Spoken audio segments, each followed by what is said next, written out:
120. Source: adapted from archaic translation by H. T. Francis. Jataka number 520. Gandatindu Jataka. Zeal is the way, etc.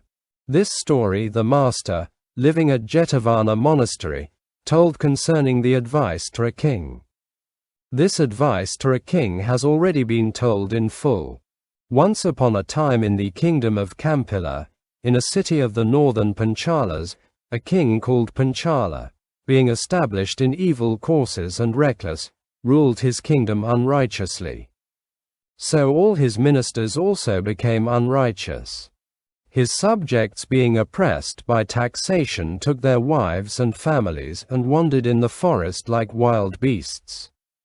Where once stood villages, there now were none, and the people through the fear of the king's men by day did not venture to dwell in their houses, but fencing them about with thorn branches, as soon as the day broke, they disappeared into the forest.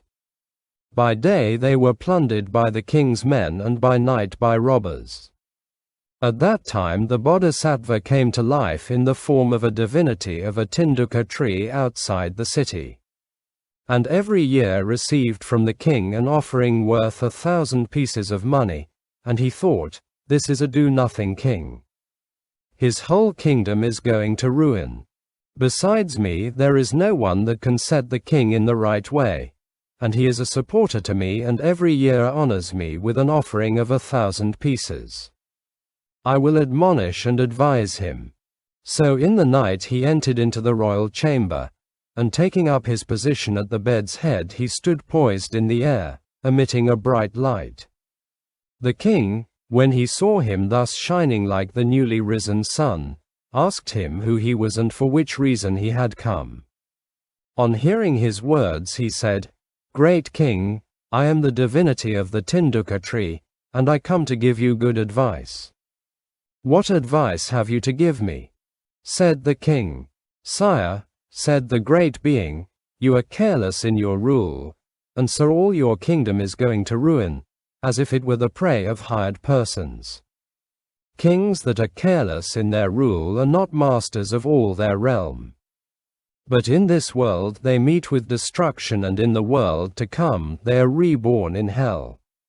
And when they are careless, both those within their domain and those outside it are careless too. And therefore a king should be exceedingly careful." And so saying, to inculcate a moral lesson, he repeated these stanzas. Zeal is the way to nirvana, but sloth leads to death, it is said. While vigilant souls never die, the careless are even as dead. From pride as its root comes sloth. From sloth comes loss and decay. Decay is the parent of sin. All sloth, O great king, put away. Brave souls by their sloth many times of wealth and of realm have been cut. And so village lords may become like the hermit, without home, all sad. When a prince in his rule grows slack, untrue to his name and his fame, should his wealth all at once disappear, of that prince it is counted as shame. You are slack out of season, O king, from the right you have wandered away. Your realm that so flourished of old to robbers did now fall a prey. No son shall inherit your realm, with its treasures of gold and of corn. Your realm to the spoiler a prey, and you of your wealth lies cut. The prince that is stripped of his realm, with its stores and its wealth many times. His friends and his known and his family esteem him no more as of old. His guards and his charioteers, his horse and his footmen so bold, as they see him of all dispossessed, regard him no more as of old. The fool of disorderly life is by evil advice led astray. Soon stripped is the fool of his fame, as the snake its old skin throws away. But the man who arising early unwearied and orderly is, his oxen and cows thrive at a fast pace, and riches increasing are his. Great king, ever open your ears, and list to what people may say. That seeing and hearing the truth, you may win to good fortune your way. Thus did the great being address the king in 11 stanzas, and go, said he, without delay and support your kingdom, and destroy it not, and so departed to his own dwelling. And the king listened to his words and, being much moved, on the next day he handed over his kingdom to his ministers, and accompanied by his priest he left the city early by the eastern gate and went a furlong's distance. There an old man, a native of the village, carried branches of thorn from the forest and putting them all round his house closed the door, and with his wife and children took himself to the forest. At evening when the king's men had departed, he returned to his house, and by the door his foot was pierced with a thorn point, and sitting cross-legged and extracting the thorn he cursed the king in the following stanza. Struck by an arrow in the fight, so may Panchala mourn, as I have cause to grieve today, thus wounded by a thorn. This condemnation on the king came about by the power of the bodhisattva, and it was as one possessed by the bodhisattva that he cursed him. In this light is his action to be regarded. Now at this juncture the king and his priest stood before him in disguise. So the priest hearing his words uttered another stanza. You are old, my good sir, and your sight is too dim to discern things properly, I'll be sworn. As for King Brahmadatta, what is it to him? That your foot has been pierced by a thorn. On hearing this the old man repeated 3 stanzas. It is due to Brahmadatta, sure, that I am anguished with pain. Just as defenseless folk are often by their oppressors killed. By night to thieves a prey are we, to publicans by day. Lewd folks exceed within the realm, when evil kings bear sway. Distressed by such a fear as this, men to the forest flee, and round their livings scatter thorns, for their security. On hearing this the king addressing his priest said, Master, the old man speaks truly. It is our fault. Come, let us return and rule the kingdom righteously. Then the bodhisattva, taking possession of the body of the priest, stood before him and said, Great king, let us investigate the matter. And passing from that village to another one they listened to the words spoken by an old woman. She was, it is said, a poor woman and had 2 grown-up daughters under her care, whom she would not allow to enter the forest. But she herself brought firewood and leaves of trees and served to her daughters.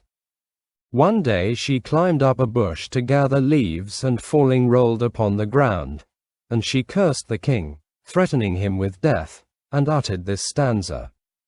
Oh, when will Brahmadatta die, for long as he shall reign? Our daughters live unwedded and for husbands sigh in vain. Then the priest checking her spoke this stanza. Evil and profitless in addition these words of yours, O vicious one. From where shall the king find in his realm a husband for each maid? The old woman on hearing this repeated 2 stanzas. Not evil are these words of mine, nor spoken all in vain. So long as your defenseless folk are by oppressors killed. By night to thieves a prey are we, to publicans by day. Lewd folks exceed within the realm, when evil kings bear sway. When times are bad, poor maids are sad, for husbands none have they. Hearing her words they thought, she speaks to the point, and going farther on they listened to what a ploughman was saying. As he was ploughing, they say, his ox called Salya was laid low, being struck by the ploughshare, and its owner cursed the king and repeated this stanza. So may Panchala fall to earth by spear thrust of his enemy. As Salya by ploughshare hurt, poor wretch, here lies low. Then the priest, to check him, spoke this stanza. With Brahmadatta you are angry, though no good cause is shown. and while you do insult the king, the guilt is all your own." Hearing this, the ploughman replied in 3 stanzas. "With Brahmadatta I am angry, and rightly I maintain. Defenseless folk are ever thus by their oppressor killed. By night to thieves a prey are we. The slave had twice to cook the food and brought it late to me. While all were with mouths wide open for her, my ox was wounded fatally." Going on still further, they stayed in a certain village. Next day early in the morning a vicious cow kicked a milkman and upset him, milk and all. The man cursed Brahmadatta and repeated this stanza. "By stroke of sword Panchala's lord shall fall amidst the fight. As I'm laid low by kick of cow, milk pail and all, today." The Brahman in our stanza said, "A cow, say, kicks against the pricks, or pail of milk upsets. What's this to Brahmadatta that all this abuse he gets?"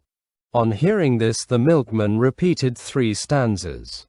"Panchala's king, O Brahman, is to blame, for in his reign defenseless folk are seen to be by their oppressors killed. By night, a wild and savage cow that we had never milked before, we milked today. Demands for milk grow ever more and more. They said, 'He speaks the truth,' and going on from that village they climbed into the highway and started towards the city. And in a certain village tax collectors killed a young spotted calf and stripped off its skin to make a sword sheath. And the mother of the calf was so grieved for the loss of her young one that she neither ate grass nor drank water but roamed to and fro, mourning. On seeing her the village boys cursed the king and spoke this stanza. So let Panchala wither away and childless weep in vain, as this poor cow distracted seeks the calf that men have killed." Then the priest spoke another stanza. "When from its herd some beast escapes, and roars to ease its pain. In this regard what cause have you of Brahmadatta to complain?" Then the village boys repeated 2 stanzas. "King Brahmadatta's sin in this, Brahman, to me is plain. Defenseless folk are ever thus by their oppressors killed. By night to thieves a prey are we, to publicans by day. Lewd folks exceed within the realm, when evil kings bear sway. Why should a tender calf be killed, just for a sheath, I request?" "You speak truth," they said and departed. Then, going on their way, in a certain dry tank crows were striking frogs with their beaks and devouring them. When they reached this spot, the bodhisattva by the exercise of his power cursed the king by the mouth of a frog, saying, "So may Panchala killed in fight be eaten, sons and all. As woodland frog to village crows a prey this day I fall." Hearing this, the priest conversing with the frog repeated this stanza. "Kings cannot, frog, as you must know, guard every creature here below. In this no wicked king is he, that crows eat living things like you." On hearing this, the frog repeated 2 stanzas. The priest with words too flattering thus wickedly deceives the king. The king, though people are oppressed, deems the priest's policy the best. If blessed with all prosperity, this realm should glad and peaceful be. Crows richest offerings might enjoy, nor need anything living to destroy. On hearing this, the king and the priest thought, "All creatures, including the frog that lives in the forest, curse us," and going from there to the city they ruled their kingdom righteously, and abiding in the advice of the great being they devoted themselves to charity and other good works. The master here ended his discourse to the king of Kosala in these words, "A king, sire, must forsake evil courses, and rule his kingdom righteously," and he identified the birth. At that time the divinity of the Tinduka tree was myself.